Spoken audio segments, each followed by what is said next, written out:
On this week's Two Limes and a Lemon podcast, we continue our grim exploration into dystopian cinema with our first ecological-mediated societal collapse of the series.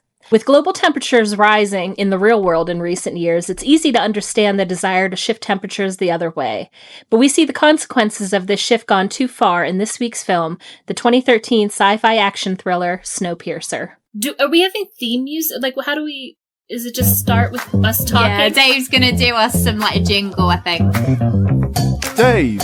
Nah. Danielle. Two limes and a lemon.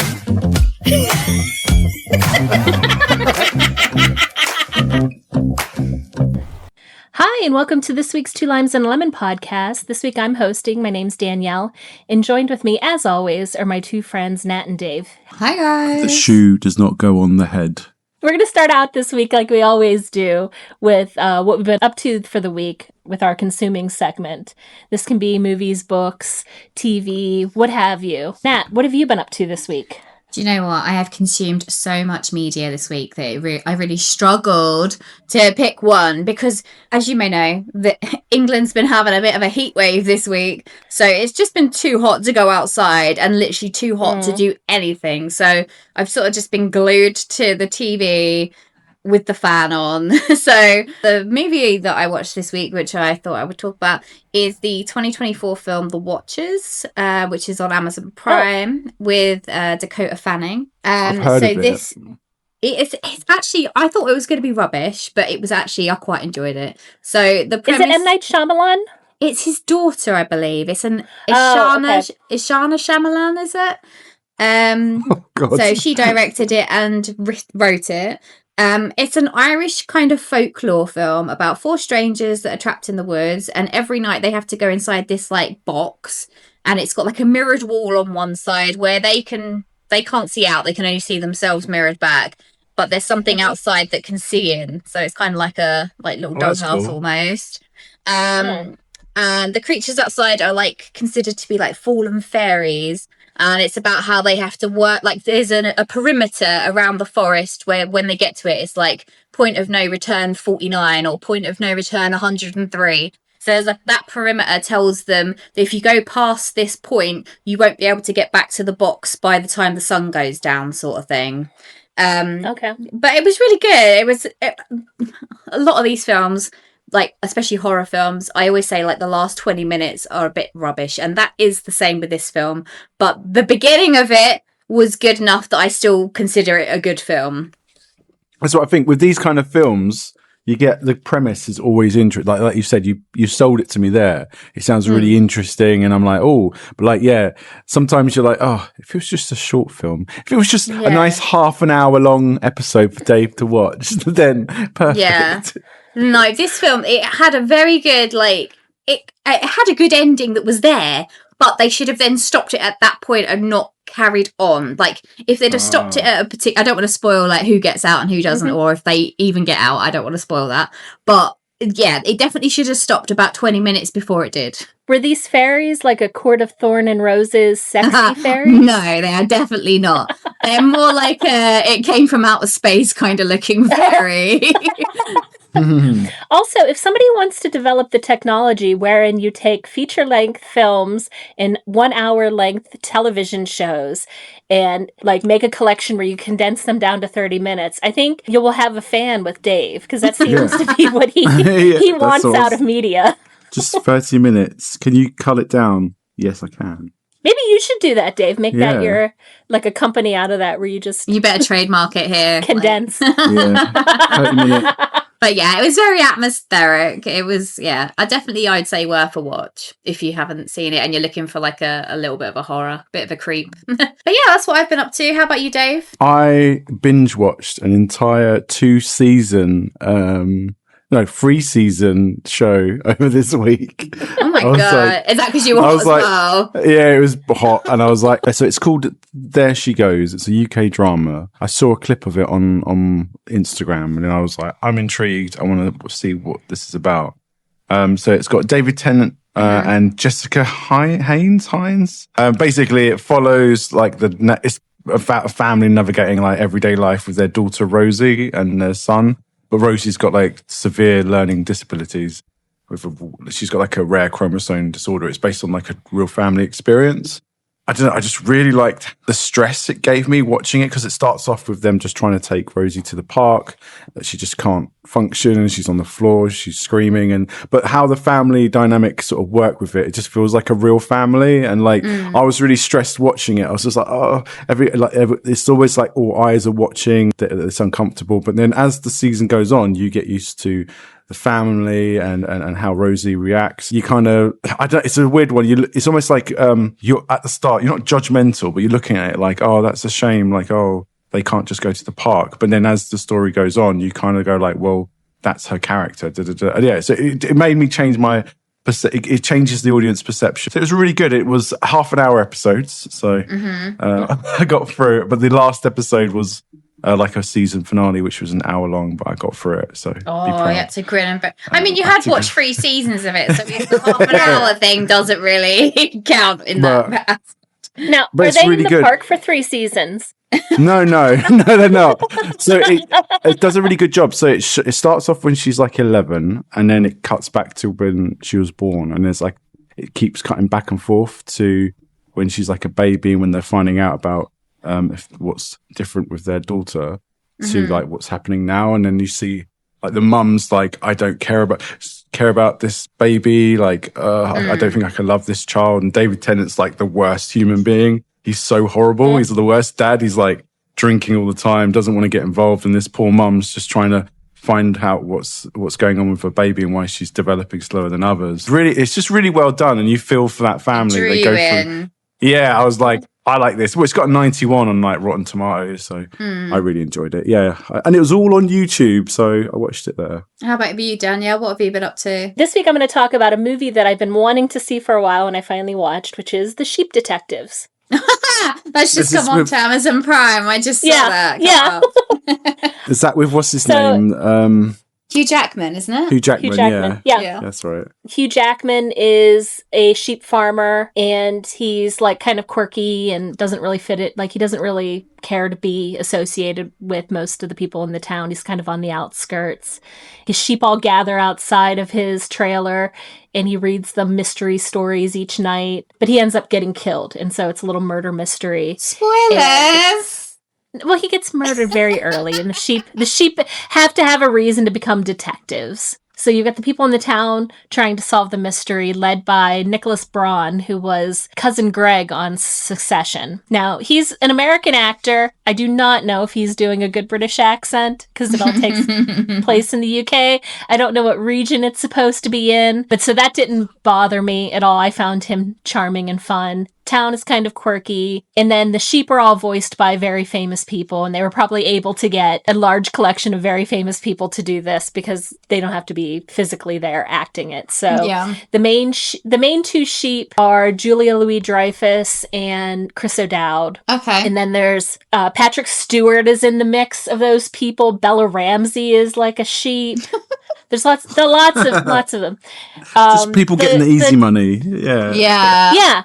But the tone of it reminded me of the last Knives Out film, if it were less dark. Right, okay. So you remember how it had all those quirky characters, and it was a very conventional little cozy mystery in a small, like a weird little small town. So that was like that, and then add in talking sheep to the mix. Yeah. Apparently it's got a 96% audience score on Rotten Tomatoes. We might be getting a sequel. But I enjoyed it. Like, you know, it's a cute mystery. If you can get past the Uncanny Valley CG sheep, then it's a good time. So with that, let's get to this week's movie, which is the 2013 film Snowpiercer. As we do always, I want to see if everybody has heard of or seen this film before. Nat? I have heard of it. I had watched, I think, 2 episodes of the series of it, but I've never watched the movie. All I knew about it was that there is a big old theory about Wonka-Piercer, in that it's meant to be a secret sequel to Willy Wonka and the Chocolate Factory. Which I have You will no have to idea explain how that, that 'cause is. Yeah, I- that makes no sense. I researched into it. I have the notes. Okay. Good. We'll talk I need about to it know. later. Put Because on I your was sitting there tinfoil looking hat at it. and tell us later. Yeah. I was sitting there going, where's the Willy Wonka, like, anything to do with it? Willy Wilford? Willy Yeah. Wilford, yeah. Yeah. Dave, how about you? All I knew was that it was Chris Evans on a train for 2 hours, and that's all my knowledge. I didn't know the cast, so when I saw like the Around the World in 80 Days guy in it, who's like, me Willy, thought you you guys scorched would me, like that. Willy. He popped up, and I was like, oh, there he is. And then, he's on another train, but he's not falling out this one. He's doing some other stuff. Who's So he in this? that was the guy who lost his arm. No. Yeah, Yes. he's the one who scorched me, Willy. I did not put that together. Yeah, it was Too him. busy researching Willy Wonka while you should have Obviously. paid attention. Inspector Fogg. No, Yeah. he's Phileas Fogg. It can't be Inspector Oh. Fogg. Inspector Fix or something, Fix, isn't it? Inspector Fix. I think yeah. you're right. Maybe Yeah, you should he- watch it again. Yeah, Yeah, we'll have to watch. we'll have Right, to watch. cancelling this one. We're watching Yeah. Around the World. That's the end of the. Yeah, that's the end of this podcast. We're going to go watch Around the World. We'll see you next time. You just hear us, me and Nat, just quoting the film in the background while Danielle does a review on Snowpiercer. This is what I Danielle. pictured. Dave going, another Danielle film. Gotta No, slog through you picked 2 you hours picked of a this. good one. I've got did. lots to say. I really like this film. This movie came out when I was finishing grad school, and I had gotten very into K-pop music and Korean culture because K-pop music was the one thing I could listen to and write my dissertation because it had a driving beat, but I couldn't sing along to it. and Nice. so I was familiar with the director, Bong Joon-ho. And so I think that's why I was excited to see this. So I had kind of fond memories of it and maybe didn't remember exactly the ending, but Yeah. we'll get to that later. But yeah, I saw this one in the theaters when it came out. I think it would have been quite So- impressive in a theatre, actually. I feel like some of the bigger like set pieces were kind of lost on like the TV. I feel like they'd have been a lot grander at the cinema. So Bong Joon-ho, he did Parasite Yeah. as well, right? And Okja. Yeah. He must love Yeah. Tilda Swinton then, because Okja, Tilda Swinton's in that. Yeah. I loved Okja. Okja's a really good film. Have you seen that, Nat? No, I haven't. Oh, I I'm know it's gonna like put a that- little hippo monster, right? I'm going to have to put that on the list later on. What I had known him from was a film called The Host. Not The Host, but we're going to cover next week. Spoilers. The Host is like a kaiju kind of like there's a, Oh, okay. a Like a large big monster monster. attacking the city. Yeah, but that stars the guy who plays Nam in this, Song Kang-ho. Yeah. He is also the father in Parasite, and in The Host, that guy and the girl who plays Yona in this were also father-daughter. Oh, okay. This was the director's first English language film, and then he followed it up with Okja. Much like we've all been bitching about at the beginning of this podcast, global warming was on the rise. The world was trying to figure out a solution, and they decided to shoot this chemical CW7 into the atmosphere, which mega cooled everything. And so, What about an ice age? yeah. And there was this revolutionary genius, Wilford, who I guess he had seen this coming and had already developed this, No, this Danielle. mega train. He What? played Ticket to Ride and was like, I've got an idea. I've got to get the longest track. Yeah. How many points do I get for it? It's basically a long ride game. 17 years prior to when the film takes place, the train is built, and presumably a train track that circumnavigates the globe. I'm guessing because the oceans are all frozen over. They've got tracks. They don't really go into the specifics of how they built the tracks, No. but let's not look past. Let's look past that. They build the tracks in some very dodgy locations as well, so it does take into question, like, why There's a are you lot of building it in clicks. a ravine? Yeah. But basically, the wealthiest people were the only ones able to afford passage. And when the train was getting ready to go, a bunch of stowaways came onto the train and became what are known as the tailies. And so it's these You see a bunch, though. It was like 1,000 people or something. Well, I mean, we don't know what happened when it started. People. And they've been living there for 17 years and reproducing, etc. too. Yeah. But basically, the tailies were not accounted for whenever they designed the train. So they are treated like the lowest of low vermin. And we join the story when they are deciding to stage a revolt. Yeah. And the head of this revolt is a dashing young Curtis, played by Chris Evans. Once the revolt happens, the film follows Curtis and a few other of the tailies as they progress through this immensely long train to get to the front of the train to basically take over the train. They don't have much planned of what they're going to do once they take over, but we'll get to that too.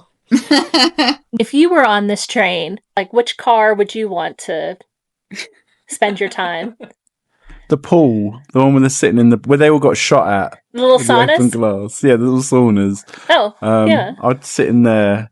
The Brave one was too much. I'm not going in there.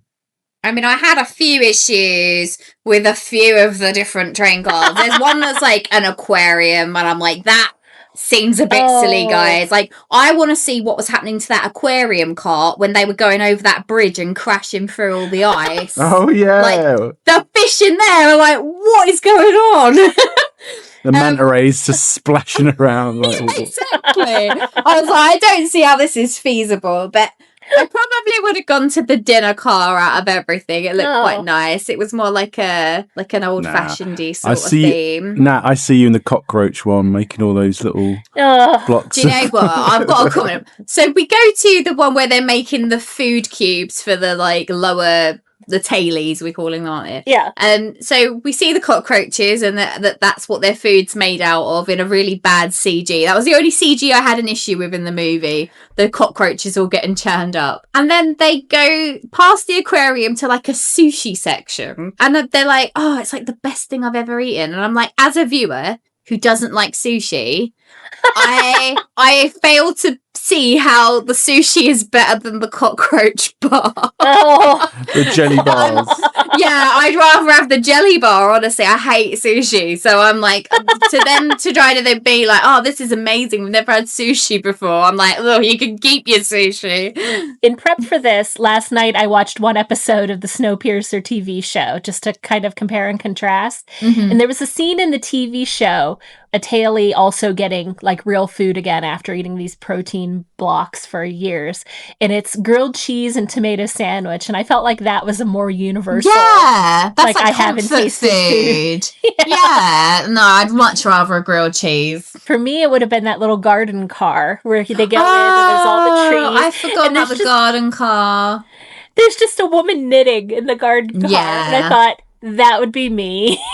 I would be happy to work my life in the garden car. I'm probably going to die at the end of the film, but that's okay. I didn't really get the one where it was like, I mean, originally when they went in there, I thought they were having some sort of orgy scene. There was like the pits in the floor with people with fluffy coats on. I think it was just like a drug. Yeah. Yeah, it was like a drug area. It's the chill out corner, they call it. It just seemed weird. When they walked in there, I was just like, I don't really understand this room. Like, I feel like it's a bit of a waste of space.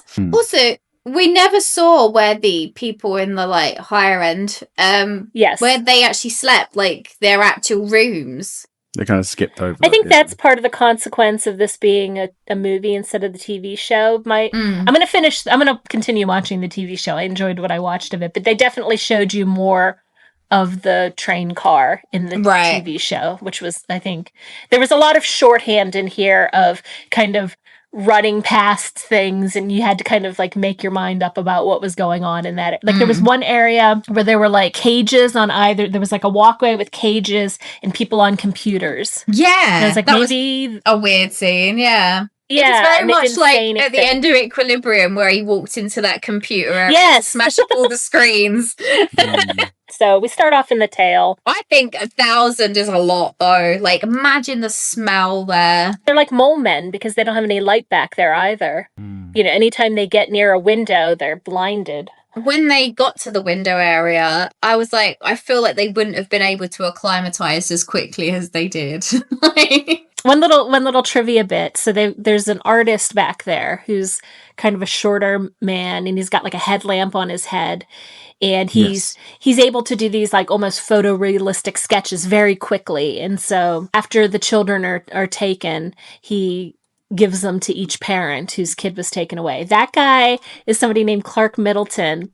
And because you know me, I have to do a David Lynch connection anytime I can. He played Audrey Horne's husband in Twin Peaks: The Return. I didn't get that. And the other, yeah, I figured. The other trivia is that the sketches he does were done by the artist of the original graphic novel that this was based on. Oh, that's good. So we kind of meet our main characters in the Tales section. Yeah, I was really surprised to see Octavia Spencer in there. Octavia Spencer. There's a ton of, like you mentioned when we started, can we talk about the cast? Many good actors in this. Yeah, go for it. Because like for me, like the cast, and like I was like, there's a lot of big names here, and I think what's unexpected about it is that they don't stick around that long either. Mm-hmm. Like I was like Edgar, I was like, he's going to be in it throughout the entire film, and then there's going to be a decision that needs to be made or something. But then they're just like, yeah, you're gone.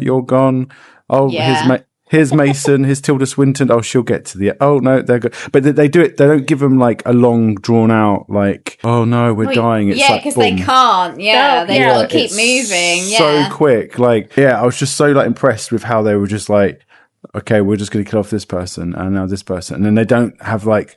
Here's the mornings scene, or here's the big moment when they're dead. Yeah. It's just like bang, move on, keep going. Yeah, so that's what really made me be engaged with this movie. Just how sharp it can be. The Edgar one, was more shocking. I thought he would have survived longer. Yeah, definitely. Well, I thought more of the characters would have made it to the end section. Where it seems, that you really do kind of get picked off as they go along. Yeah. But I suppose it's more realistic. Yeah, like the teacher as well. I didn't expect the teacher to be killed. Like, oh, she's pregnant.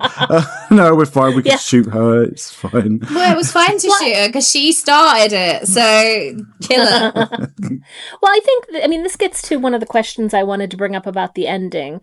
I think one of the big themes in this film is about, survival of humanity, and like, do we put the needs of the greater good over the individual?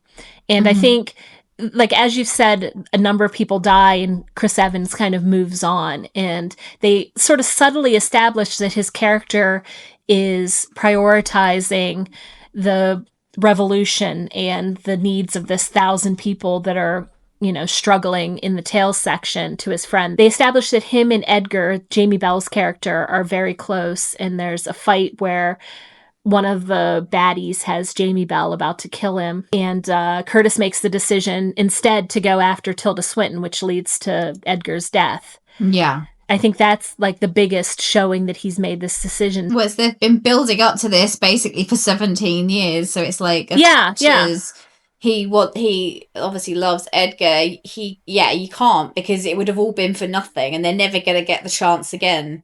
Yeah, they kept saying that you have to just keep going. It's not like it's rather get to the engine room or don't at all. So it was very much that was the plan. Driving force, yeah. I got a question actually about two of the characters. Do you know the kind of like the Bond villain guy who just wouldn't go down? I can't remember his character. Yeah, I don't know what I just wrote the thug. He wouldn't. It was Elder something. It's part of the Wonka thing. Elder Franco, that's his name. Franco they're called Franco the Elder and Franco the Younger. That's okay.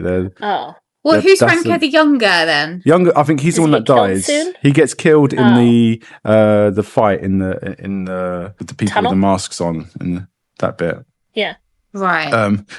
Well, anyway, before it, them two are like, I think Franco the Elder's like grabbing on the younger one's arm a lot, and like he's like leaning on him almost when Tilda Swinton's doing her speech.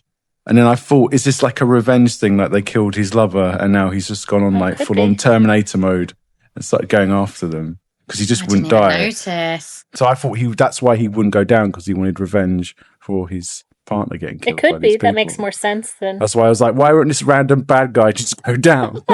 So my question is, obviously there was a thing about they work out that they hold guns, but they haven't got any bullets because they would have run out in the last revolt. So the people that are coming into the tail end haven't actually got any bullets in their gun. Then they go to a carriage later on, I think it's the one with the windows, where they have axes. Why do they bring out fish to cut on the axes? Is it to prove that the axes are not fake? There's trivia about that scene. That was one of the director's favorite scenes. And I do think, to your point, I think it was to demonstrate how sharp those hatchets were. This film was made by the Weinstein Company. Apparently, Harvey Weinstein wanted that scene cut. And, with the fish. Yeah, and Bong Joon-ho wanted it in so badly. He, made a plea. He was like, my father was a fisherman, and this is a very important scene to me. And Harvey Weinstein was like, fatherhood is so important, we're keeping the scene.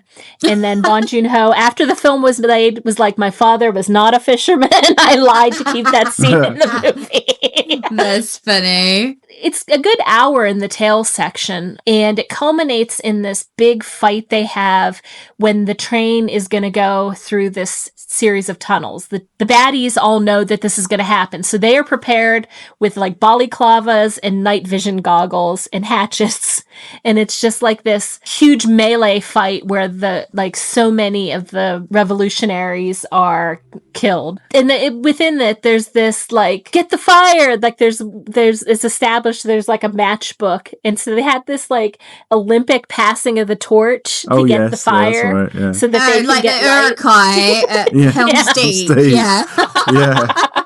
And this leads to introducing one of my favorite characters, who's this guy Gray, who's just a bodyguard for Gilliam, who is the John Hurt character, who is the leader of the tail. He's sort of the elder of the tail section. Yes. And he was good. He sends Gray off, and Gray just does parkour, and he's killing machine. Oh, Gray's the mute, right? He doesn't speak that much. Yeah, he's the guy who was in the second iteration of Skins. Yes, he was. The Effie one, yeah. Yeah. Yeah. And at one point he has one of the baddies in a chokehold, and he wordlessly shows him to say survive or die, or surrender or die. Oh, he's got on his tattoo, hasn't he? Yeah. Yeah. He just flips his arm around to give him the choice. Yeah. It's the cool way. He's I've done this before. I've done it so many times, I need a tattoo. Yeah. There's a weird ceremonial thing in that last fight where it strikes New Year, and everybody just kind of stops and acknowledges every time they it. go over the bridge, it's another New Year. Yeah. So I'm one of my questions is how long do you reckon a year is? Because obviously it doesn't take a year to go around the world on a train. It takes 80 days, doesn't it? No, that's not just a train. That's also a hot air balloon and things. So how long do you reckon their years are? But maybe the train doesn't go straight, a straight path. Maybe it kind of deviates, ambles around, which also leads to believe how long did it take to make this track? Well, it does go round, because at one point the train is kind of parallel to itself going round a bend. Yeah. So it isn't just straight, definitely. Which allows them to shoot each other. Yeah. So before we move on to the next bit they go into, should we give a bit of Tilda Swinton love? Tilda's introduction is very good. Her bringing her in just as the man's getting his hand put out into the train, and then she's like, "Oh, well, we've got 7 minutes or whatever, so I'm going to do my speech," sort of thing. And then she's like, "Oh, I've got 40 seconds left," sort of thing. Yeah. Oh, we'll it's just such do a good prayer. scene. Yeah. And meanwhile, this guy's hands freezing. So it's like she's done this a million times. But I her shoe and hat kind of story. Yeah, her story. Yeah. Yeah, how it's she's trying to tell that you guys are all the shoes and you belong on the feet, which is at the end, and that's where you belong. We're all the hats, and we're at the top end, so you got to stay in your lane essentially. And she's got that big hammer as well, haven't they? That's just that was one of my comments. I was like, I don't think that hammer needed to be so comically large. I feel like a normal size hammer, or maybe even just hitting it, would have broken his arm. We get to the school car. And these are kids who were born on the train, and they're constantly being indoctrinated. They have like little songs where they learn, if we leave the train, we all freeze and die, like kind of chanting it. They've got a little video they play. I found it hard to believe that this is the first time they've heard about Mr. Wilford and the train. Like, we just happen to appear on the day that the children are finding out of that for the first time. No, I thought they've seen it before and they played it again for the benefit of the tailies that are coming through. Right, okay. I felt like a lot of that was for their benefit to kind of distract them, to then have the gun delivered to... Yeah. The Eggman, cuckoo, kajoo. And he's straight out of the Dark City. Yeah, he is. Yeah. He's just come from one set to another in his crate of eggs, passing them all out. And then, is it by chance or did he give it to him on purpose? He's got the little message in there. It's got to be on purpose. Yeah, everything is on purpose. Yeah. Oh, it is because it's planned, isn't it, between John Hurt and Ed Harris. Ed Harris, yeah. Yeah, and he's handing out all these eggs, and then like secretly there's like tons of guns in there, and it just all out war. It was such a good scene, and like it was. I was like, who's going? Because at that point in the film, it's already shown you that people can die at any point with Edgar dying. So I was like, Chris Evans is fine, but everybody else, I was like, they could just take out anyone. And obviously, our best boy, guy from Around the World in 80 Days, gets a shot right in the head. But then the teacher death, he flings that knife and it's like, it goes right in her neck and she's like, there. It's like, yeah, very brutal, that scene. Yeah, I really liked it. It was good. It's good. The most brutal part of it is there's no regard for a room full of children, too. Yeah, that too. Which further goes to show this idea that preserving the train and pushing back the tailies is more important. Like, these kids are dispensable to the front of the train people. They clearly staged this counterattack to the revolution in this section where the people would be a bit disarmed. It makes you wonder how planned this revolution was. At the end, we get this whole exposition by Ed Harris where we find out that he's been communicating with Gilliam and they've been keeping order on the train from the two. We only have his word for it, though. But we've seen the messages going back. Yeah, but they could have just been from Ed Harris. Like, they were in the food, it was in the egg. Like, the messages were in all kinds of places. For me, it's kind of interesting thinking about that it could have all...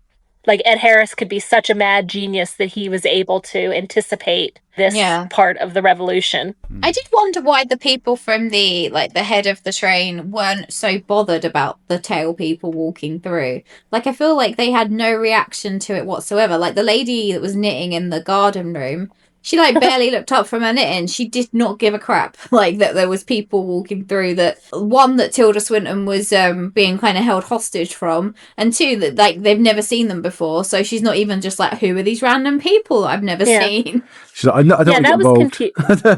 It's sacred. That could very much be that super rich people doesn't affect him. It does not. Yeah. Like, it was very clear to me why the people in the nightclub section didn't give a shit. They found out that their drugs are missing. Yes. Another little moment in the school car section, just because we haven't really touched on this character, is we get this moment where Nam, who is this engineer, and so he looks out the window during this section. They pass these 7 people frozen on a mountain, and that was one of the earlier revolutions, the quote unquote the frozen 7, and they had tried to escape.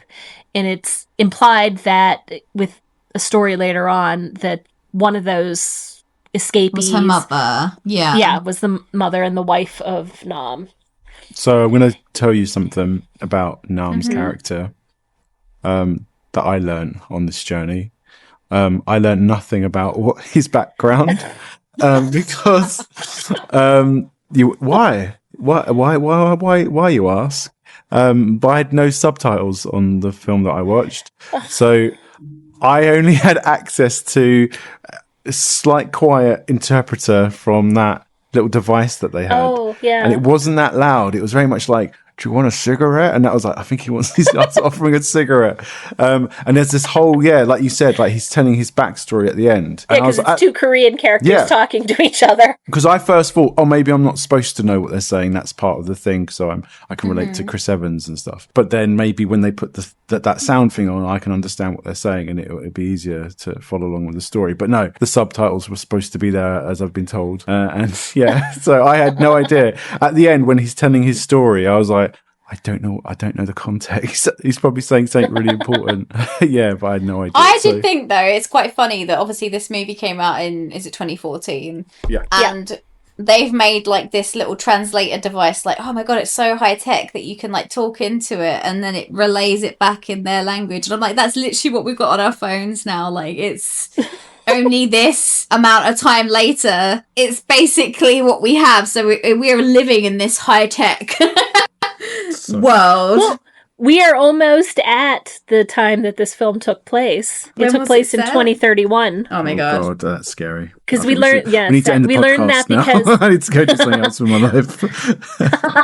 So we get through the luxury cars, and we get right in front of the final car, which is going to be where Wilford is and the eternal engine. Along the way, we've also lost Tilda Swinton along the way. There was there was a number of people who died, and Chris Evans is just like, boom, shoot her in the face, and she clearly has served her purpose to that point. And I was sad to see her go so early, though. I would have liked her to even maybe have some scenes with Ed Harris. But it leads to what I will say was like a little bit of a pause in the flow where Chris Evans gives this very long speech, and then we meet Ed Harris, who's Wilford, who is this great engineer that designed this whole train. And we learn, or at least according to him, basically that Gilliam has primed Curtis to be the successor to Wilford. And so that, I think, culminates in this larger question of, is this need to keep humanity going more important than the individual in this case? It's like a catch-22, isn't it, really? Like, there's no right or wrong answer. What they're doing to, obviously, the tail-end people and, like, the children is wrong. But at the same time, if it's keeping what they believe is the only bit of the human race alive, then is it for the greater good? I don't know. I don't know what the answer is. I mean, the main answer, it's a good conundrum. A best way for them to handle it was to make sure that they could probably share in the wealth and the community. I came out to the same sort of conclusion thinking about this as I wrote that question too. But then I thought, what else could Curtis have done? Like, what? I mean, I don't think they should have blown up the train. I think that was a wrong decision because now there's just two people left at the end of the movie. Well, I think they didn't anticipate that they were going to be the two. The world is going to be very inbred. Yeah. No, they don't even make it that far now. Because at the end, they see a lovely little polar bear, right? And this polar bear, and again, these two people have probably never seen a polar bear or know what a polar bear is. No, they're definitely going up like, oh, how cute. That polar bear, because they chase you down. That polar bear is turning, he's looking at them. He's going to run down and just take him out. That should have been the end credits. You just hear this screaming and this polar bear nomming on these poor people. The director's been quoted to saying that he thought that the ending was hopeful. And so, I think his interpretation of it is you see life, and so Earth is once again habitable and they can live off of the train. And I guess they can scavenge some things off of all the dead people in the cars. Like maybe there's some survivors. Before we close off, I want to find out from Nat, what is this Willy Wonka? Yeah. Okay. Theory before we I've researched it because I just basically knew that it was a theory, so I was like, I'm gonna have to find out what the actual ins and outs of the theory is. So it's called the Wonka-Piercer theory, and it says that Snowpiercer is a dark secret sequel to Willy Wonka and the Chocolate Factory. It suggests that Charlie grows up to become Wilford. The similarities are that there is a test for a successor, just like Willy Wonka and Charlie. The train's different rooms is the same as the factory's different rooms in that the children kind of get killed off in each of the different ones. The same W on the train as the Wonka logo. Veruca Salt has become Minister Mason. And Elder Franco is Mike TV. And also that the small children are running the train, just like the Oompa Loompas around his factory. But the Oompa Loompas aren't children, they're little orange people. Yes, but he doesn't have any of those left, so he's using children. And he's called Wilford, not Charlie. It's called... I don't know. It's not my theory, it's just a theory. Is Grandpa Joe supposed to be the polar bear? Because he does nothing until the end. Yeah. No, I hate Grandpa Joe. No, yeah, that's how I'll end it. Yeah. Worst character of this movie. I'll pick Grandpa Joe.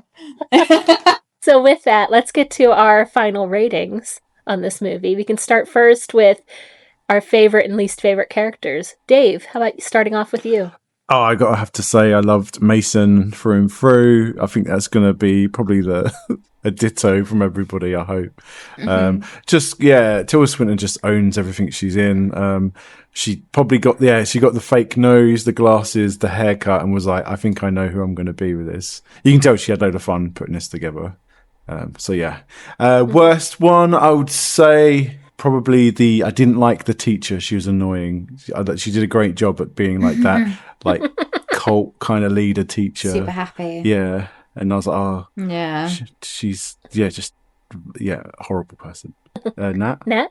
Ditto with Minister Mason, with Tilda Swinton. She gave me some like Aunt Gladys vibes from Yes. Weapons, with her like weird teeth and weird hair. And the big glasses. So I'm gonna go with her. She was amazing in this. Like, if she's such like a chameleon, really. Yeah. Like, if you didn't know it was her, you'd be like, who's this random person? But she is very good at being a different character.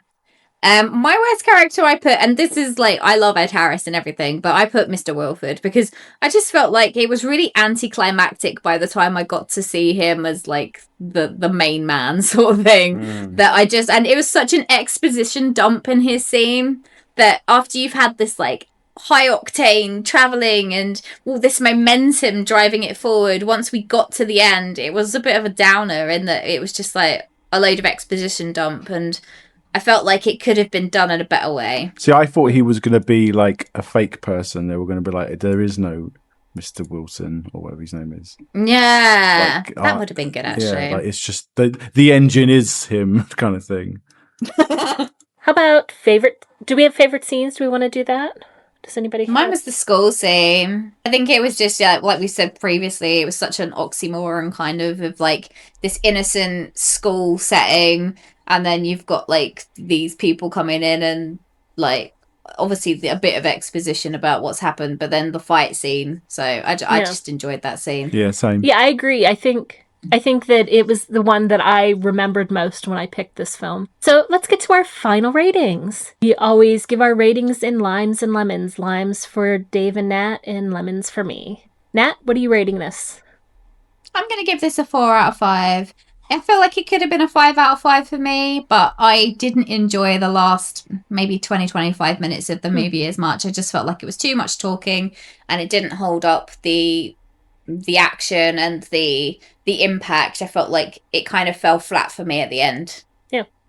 Dave? Yeah, I'm thinking the same, like 4 or 5, but I'll go with a 4. I feel like, when I was talking to Nat before, you were saying that, it's losing it a bit midway through. But I think I was on board all the way until maybe the last like 15 minutes where it was like them just talking about stuff. And I was like, I don't know where this is going now. But I still enjoyed it. I thought, the start, amazing. Like the whole build up, them making the tunnel out of those little tubes, pushing them all in to get through. I think the whole idea and the concept, you're kind of like rooting for them at the start and if they're going to make it all the way through. So I think let's do a 4. I'll give it a 4 as well. I think what doesn't make this a 5 for me are similar to Nat, where the ending I didn't feel as strong as it could have been. And in this watch, I really noticed there were like a few sections of just like data dumps, like where they basically just tell you things instead of kind of showing you as the movie goes on. And then again, like the ending, I had completely forgot how I remember it being that the good guys won, and in the end, Curtis dies, and we've got like a 16-year-old and a 5-year-old being the I don't remainder. think anyone's really won. No, and like, are they even going to survive? And then if they do, are they going to repopulate humanity? But yeah, it sounds like all of us had a pretty experience. It was a good pick. I enjoyed it. Yeah. We've got one more of these dystopian films until we move on to our next series, next week's Nat's pick. Yeah, well, we already know it's The Host, so everybody gear up. Watch it beforehand so you can know what we're talking about. It is not the Bon Joon-ho Host, though. It is not. No. Do feel free to watch that one, because that one is also fun. I believe it's Stephanie Meyer who wrote Twilight. It's her take on a dystopian/alien story. Oh, jeez. Okay. It's going to be a good one. And with that, I'll say see you later. See ya. Or I will say goodbye, because I'm as hosting. the host. Yeah, I believe. Stay in your place at the tail section of the train, Dave. You're not a shoe. You cannot be a hat. Yeah. Goodbye from me. Bye.